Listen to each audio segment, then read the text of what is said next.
nimepiga siku 2-3. Kipindi nilikuwa napiga kazi ya mboga mboga. Unauza mboga mboga? So nilikuwa nanunua alafu napeleka kuuza kwenye hoteli moja iko Kia Lodge pale. Airport ya Kia. Unatoa wapi? Huko kwa Arusha kitu. Natoa Matengero pale na soko kuu Arusha. Sasa nilikuwa kila nikifika airport pale, napaki chuma pale naangalia kwanza pale departure pale.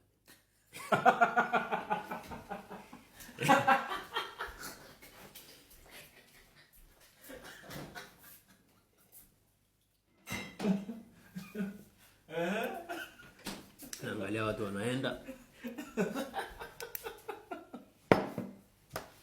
Wewe msenge unarekodi. Watu wasikiza story acha usenge. Wewe weka kwenye matunda huko acha usenge. Watu wasikiza story. Acha usenge.